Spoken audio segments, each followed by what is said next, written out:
Hi guys, আশা করি সবাই ভালো আছেন। আজকে নতুন একটা ব্লগ নিয়ে চলে আসলাম। বরাবরের মতোই সকালে ঘুম থেকে উঠে হেঁটে বাচ্চাকে স্কুলে দিয়ে এখন আমি একটু মুদির দোকানে যাব। মুদির দোকানে কয়েকটা আমি জিনিস খুঁজছি, দেখি পাই কি না।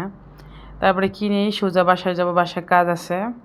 এখন মুদির দোকানে আমি ঘুরে দেখছি আমার যে প্রয়োজনীয় জিনিসগুলো সেগুলো একটু নিয়ে, আশপাশে মুদির দোকানের পাশে আবার বাজারের মতো আছে সুবিধা। এখন বাসায় চলে আসলাম। বাসায় চলে এসে এখন আমি চচ্চড়ি রান্না করব ছোট মাছ দিয়ে। এর জন্য মাছ ভেজে রেখেছি। সেই মাছ ভাজা তেলের মধ্যেই কালিজিরা ফোড়ন দিব। কালিজিরাটা একটু পুড়ে একটা ফ্লেভার চলে আসলে তারপরে পেঁয়াজটা আমি দিয়ে দিব। সব সময় মাছ ভাজা তেলের মধ্যেই পাশে আমি মাছ ভাজাটা ট্রান্সফার করেছি। এই কড়াইতে মাছ ভেজেছিলাম। আপনারা অনেকেই মাছ ভাজার পরে তেলটা রেখে দেন, আমার মতে ওই তেলটা দিয়েই রান্না করবেন, পুরো ফ্লেভারটা চলে আসবে। কালিজিরাটা যখন একটু ভাজা হবে তখন পেঁয়াজটা দিব। আমার তেলটা গাইস একটু একটু ফেনা ফেনা লাগছে, কারণ এটা আমি সরিষার তেল দিয়ে রান্না করছি।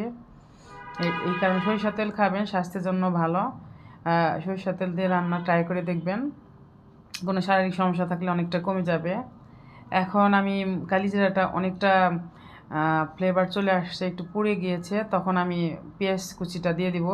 পেঁয়াজের সাথে কাঁচামরিচটাও আমি দিই, কারণ তেলের মধ্যে দুইটারই ফ্লেভার বের হয়ে আসে। তারপরে পেঁয়াজ আর কাঁচামরিচটা একটু ব্রাউন কালার চলে আসলে তখন আমার কেটে রাখা চচ্চড়িটা দিব। এই চচ্চড়িটা যে কোনো মাছ দিয়ে করা যায়, অনেক টেস্টি লাগে। আমি শোল মাছ ছোটো ছোটো খণ্ড করে কেটে লবণ হলুদ দিয়ে মেখে ধুয়ে রেখেছি। এই শোল মাছ দিয়ে আমি করব। যে কোনো ছোটো মাছ, বড় মাছের মাথা, ইলিশ মাছ বা কাতল মাছের মাথা, যে কোনো জিনিস দিয়েই এই চচ্চড়িটা করে দেখবেন।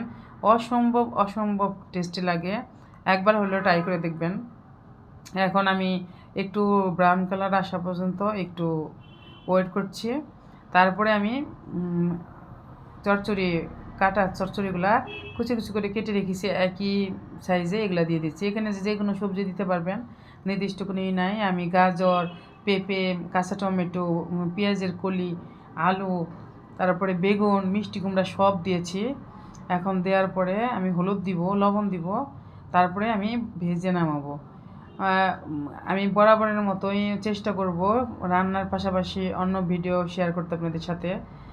পাশাপাশি আমি ছোটো ছোটো টিপস বলে দিব, এইভাবে রান্না করলে আপনাদের অবশ্যই ভালো লাগবে।